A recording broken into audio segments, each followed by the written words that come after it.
So today we are meeting and having the topic about the Bhakti Sutras, which has been ongoing for the last few months. We touch upon a particular sutra, sacred script, text, and we open ourselves to that higher intelligence of our hearts.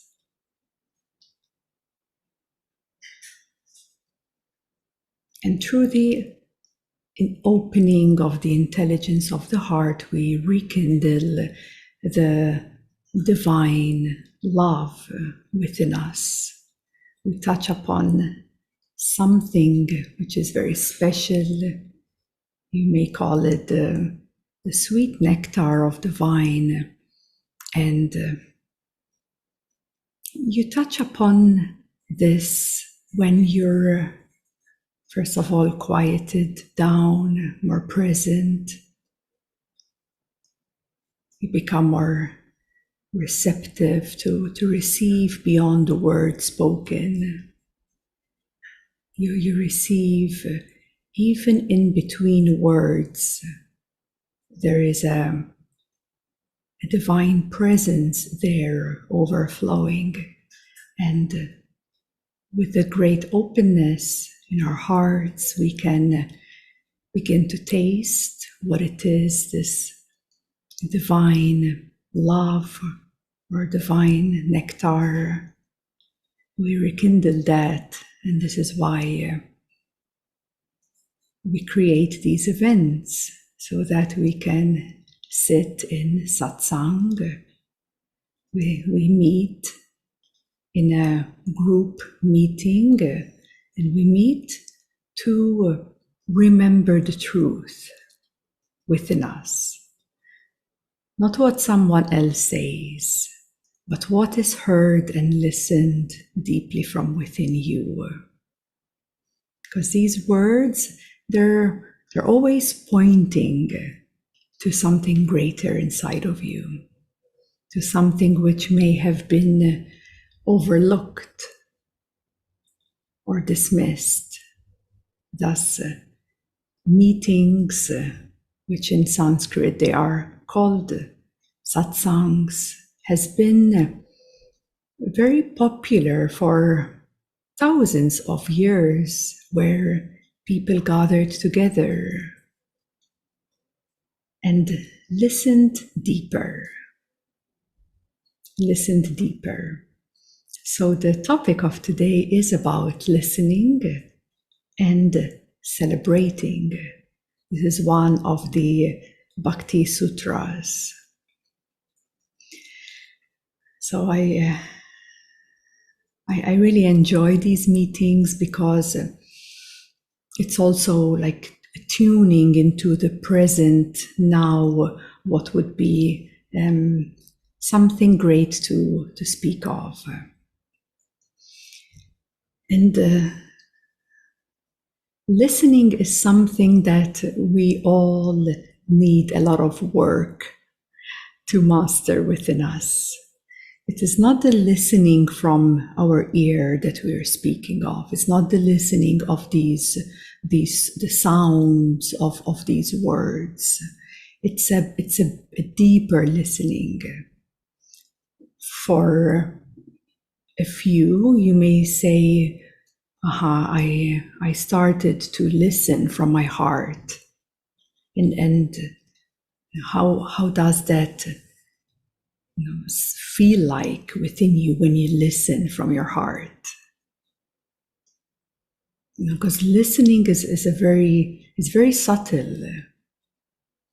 Listening is deeper than any feeling or sense even. So we're not even referring to listening to any emotion here in your heart. No, the listening is way beyond that. It's much more subtle than what you feel, what is tangible. So listening may grab your attention inwardly, and it may bring you to a place of unknown, trying to hear something or trying to receive a message that you may need right now, or questioning yourself if is this the right thing, is this the right decision, and you're trying so hard to listen. Well, what's the best thing to do? Which way, which direction is it? And this listening is even beyond that. It's beyond effort. There's no effort in the truth, because that's what this listening is pointing to the truth, pointing to that which is beyond the beyond. It's pointing, the true listening is a pointer to go further within. And so this thing or something further within that the listening points us to is pointing to the eternal divinity. The eternal divinity within us. So the eternal divinity within us, within you, within nature, within every bird and animal around, it's within, even between us, between me here and you there, so to speak. In between is also divine eternity, is also divine love. And so within that eternal divinity, this is the celebration we're speaking of. This is the eternal celebration that is always being celebrated at every moment. So, to give you an example, when you look at a flower, at a beautiful flower, now that flower, if you look at the flower as an object, you get a certain kind of, this is beautiful on the surface level. But if that flower you look at, it touches something in your heart. It touches which is beyond the appearance of the flower. Well, then you know that that flower has completed and reached you. It's fulfilled. The flower is fulfilled because you have seen beyond the appearance of the flower. And beyond the appearance of the flower is the celebration, is the divine eternity, is the divine nectar that you receive when you immerse yourself or see beyond the beyond of that appearance. So in every object, and our mind tends to focus on objects, it dismisses continuously what is in between.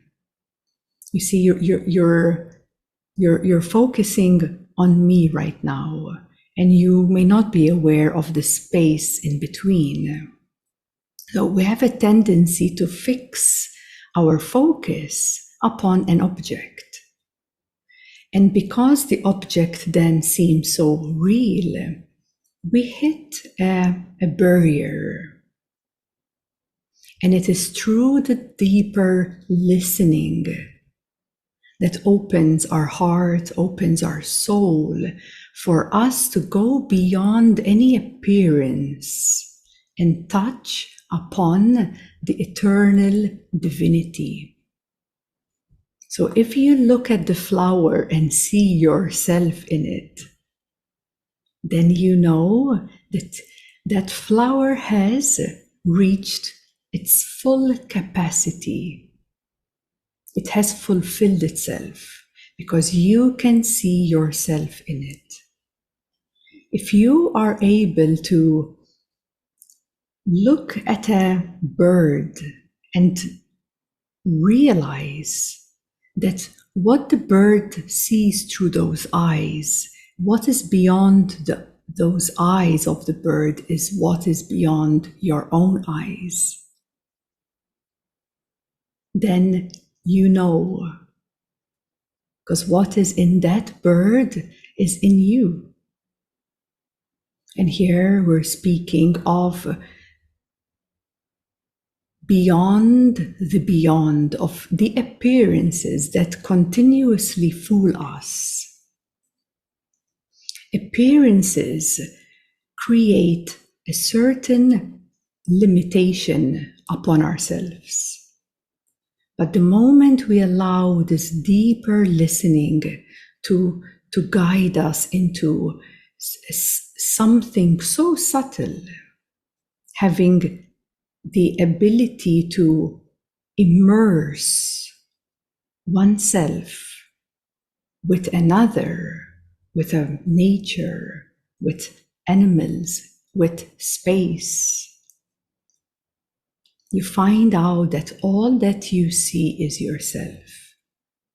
All that you see is this divine, it's love, and it's truth. Because truth is purity. That's what the ultimate truth is. It's purity. It's untouched by any distorted mind. It's untouched by any limitation. And so when we look within ourselves and we examine or reflect how we perceive reality, that's a good reflection to show you where you're at within yourself. Because ultimately, this path of love, this the bhakti path, the path of the heart, is for us to remind ourselves continuously to dissolve any traces of separation. And when all the traces of separation dissolve, what remains is this divine eternity as yourself. And it's a recognition, a realization that it's everywhere, whether in a bird or in a plant or in you. It has always been there. So thus, the illusion of duality, of good and bad, the illusion of appearances, these are the distractions we speak of, because they bind us in a way and keep us limited of knowing our essence, our true nature. You know, God in you as you, because between you and the ultimate creator, the ultimate consciousness, it's the same. It's one and it can't be any other way. So it's only a matter of time until we dissolve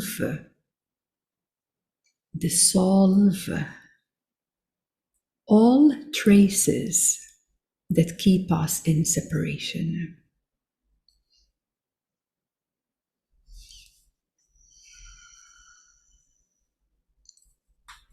So we take this into our life experience. We look at the creation,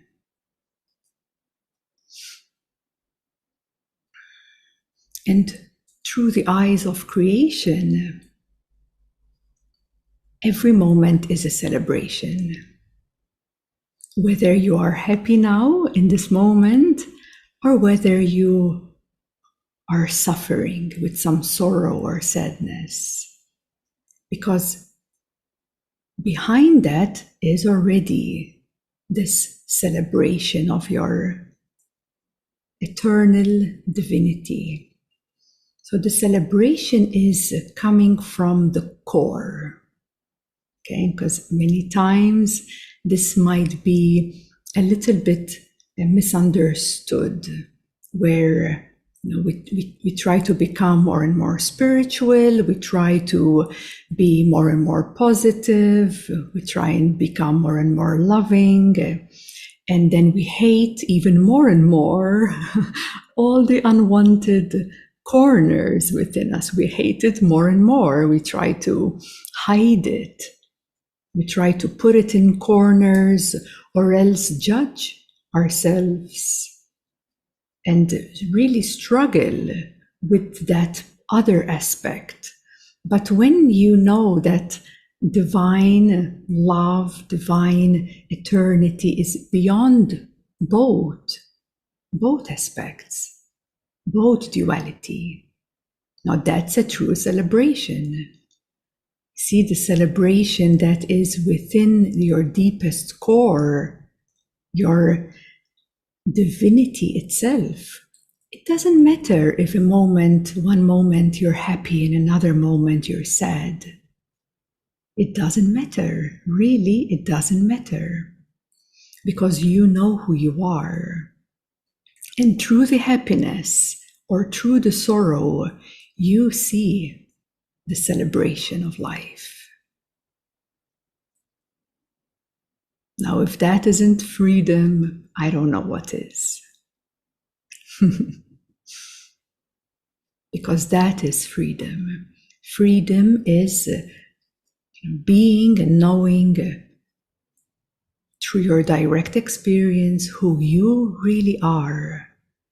And whatever is appearing and disappearing and appearing and disappearing, it's all a one part of the whole divinity, which is in the core of everything.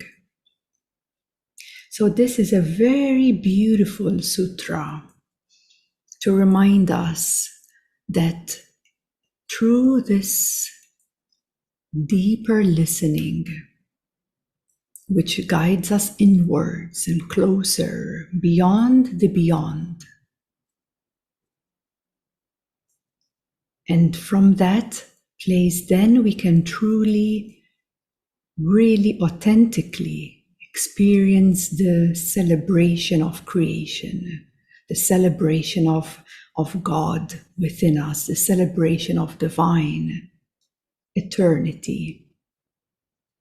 And it is only from this essence, core place within us that we are then able to see yourself in another, to see you everywhere. Everywhere shines the same divinity, the same truth, the same purity of love. It's no different. So when we go past appearances, when we go past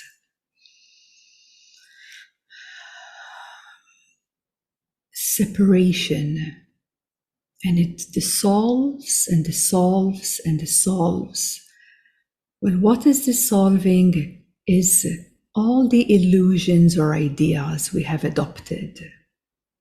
It's a good thing when you have a process, don't worry if you're undergoing some challenging process.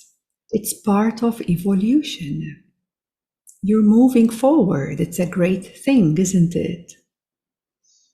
Because that too becomes quite a resistance in so many people, because we all want to be spiritual and divine, but yet when the next process comes, such big resistance comes with it because we don't want to feel it. But why? If you know that that is simply moving through to be liberated, to be released out of your consciousness, then it's a beautiful thing. It's a celebration. Even the most challenging sensations in your body that you experience, it's a celebration when you remember that this is a part of the evolution. How else is your soul going to evolve? How else is your consciousness going to expand? So the path of love, the bhakti path, any yogi, bhakti yogi would say, surrender to God, surrender with love, through love, and keep surrendering all the resistances, all those fight or flights where you just want to run away from the truth of the present, or you want to escape it. But through love, which is highly supportive, you can surrender into anything greater, not anything less, but anything greater. So we have to remind ourselves that everywhere we look, everywhere we see, it's already divinity. And it's a matter of time until we dissolve what's in our way that keeps us from not seeing the truth within. And the bhakti path is very simple as a practice, but very hard to maintain it, so to speak, because it's a continuous practice of letting go. It's a continuous practice of living the celebration of life and knowing you are not in control, because you're never in control. You see, when we are successful, sometimes we have a mission or a task and we succeed in it. What usually happens is that, my cats just got scared. What usually happens is that we think we've done it. Yes, I did it. It's because of my efforts that I've succeeded, isn't it? We get that kind of gratification. But you remember any times in your life when you wanted to do something and it just didn't happen? You put so much energy and effort in it and it just didn't happen. Then you may blame it on your destiny or something, but do you recognize that on a deeper level, everything is already happening, whether you like it or not, or whether you wish for it or not? There is something much greater moving through us. It is not us, out of the mind, us, I'm speaking, that we are controlling and navigating through this life.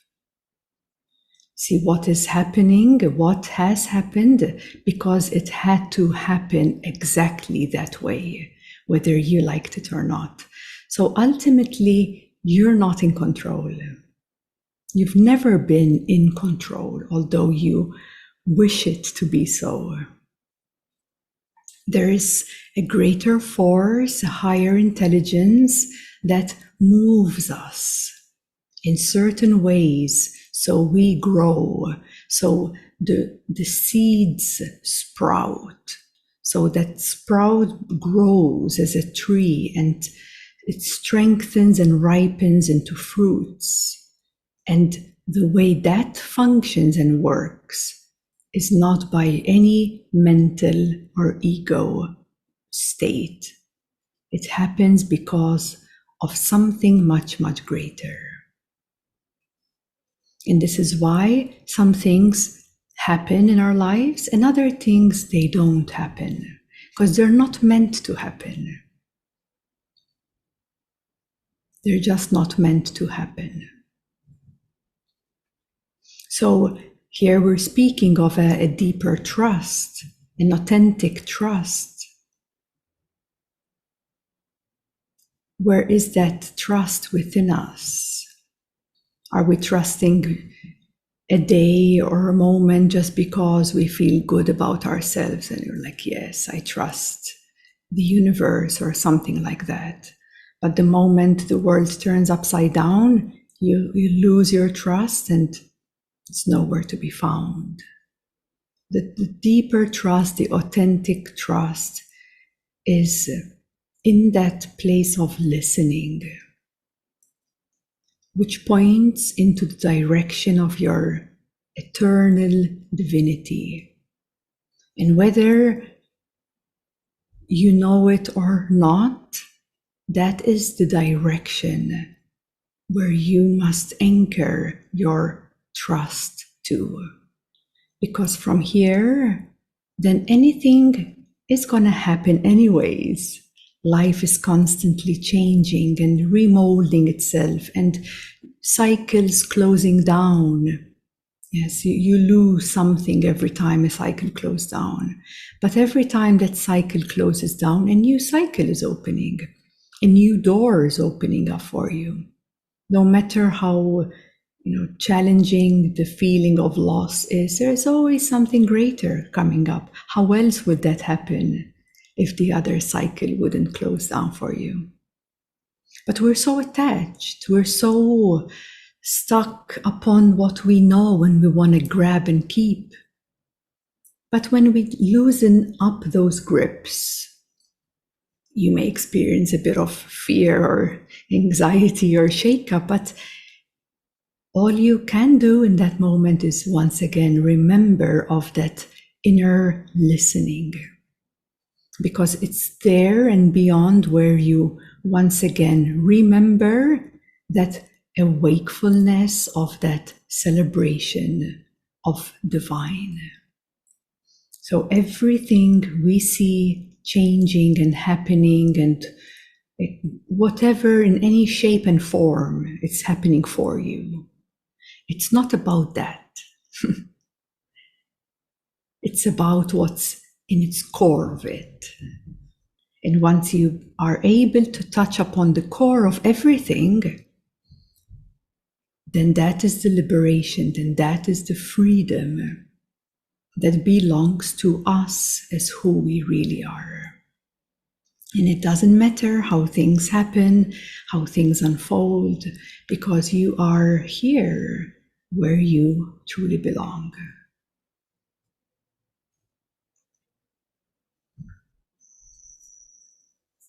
So behind every activity, any pleasant activity, any unpleasant activity, or chaos, or harmony, I'm showing you the dualities of everything. There is always the one divinity. And this is the reference of this sutra. It's reminding us, pointing ourselves beyond pleasant, beyond unpleasant, beyond harmony, beyond chaos. There is one divinity. So everything else then is seen as a play of life. It's a game. Don't take it too seriously. We take this game so seriously. So loosen yourself up a bit. Touch upon your playfulness. touch upon that child in you. Remember that aspect in you. Become more spontaneous, because these are the qualities that help you to be authentic and be real. It helps you, it reminds you that this life is a game, it's a play. It's always changing. It's always coming and going, appearing and disappearing, and it's going to go like that for forever. It's going to keep going like this. Why do we give so much to it? Why do we suffer so much? Because we're attached so much to the game. We're focusing our attention in the wrong direction. When we focus the attention inwardly by listening to that, the wholeness, I'm speaking of the wholeness of our being, when you listen from the wholeness of your being, then you tap upon the true celebration of the one creator, that you are a part of the whole. So it's a lot to digest here, because it might sound crazy for a few if I tell you, well, look at the flower and see yourself in it. Look at the leaves and see yourself in it. What about the roots, which are unseen? There is you there too. Everywhere is all you, all of it, all of it.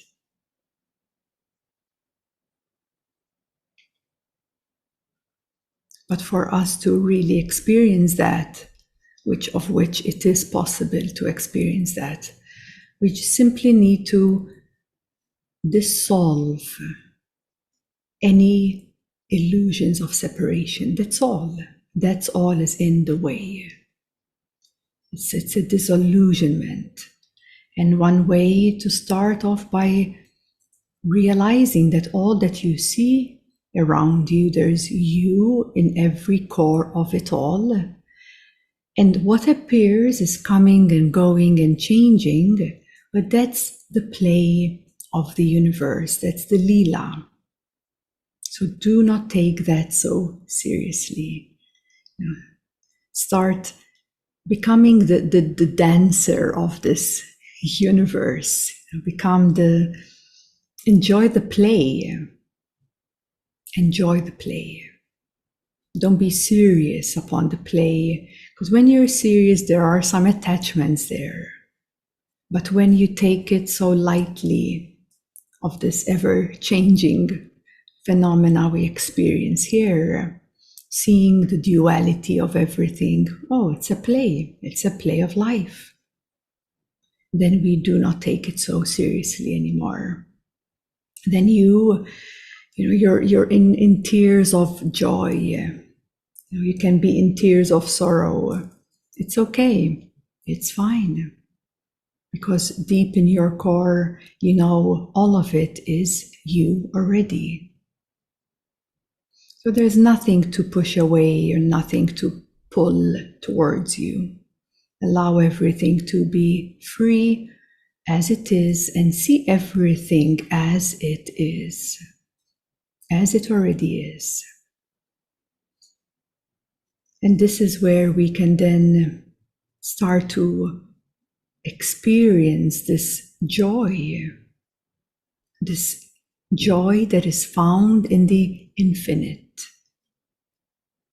in the one that is usually unseen by many.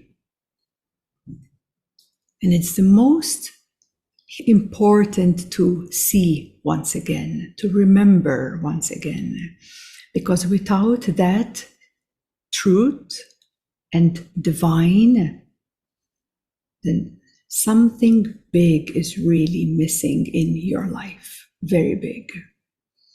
And then we realize that the nature, the environment we're in is always supportive to us, for us. Why? Well, because divinity is there. Whatever we go through, challenges or not, they're all there for you to uplift you, to show you what you're not, and to remember what you are.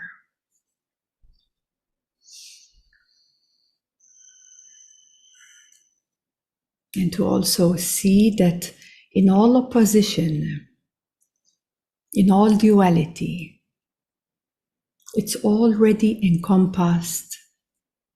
Within its core, it's already divine. It cannot not be, because it is the one God's consciousness. And everything is within it. So it's already whole. There's nothing to fight. There's nothing to run away from. It's all love in its deepest level. It's all love. It's all you. How can it not be? It's impossible. So that's how then the matrix starts to dissolve. The matrix is not just on this 3D level. Every dimension is a matrix of its own, has its own programmings of its own. But going right into the core of our divinity, that is beyond all matrices. And this is why it's essential for us to really know that. Then we are able to live in a more harmonious and rhythmic, beautiful rhythm with nature, with life, without struggles, because struggles is not what you're processing. Struggle is the resistance you have for it.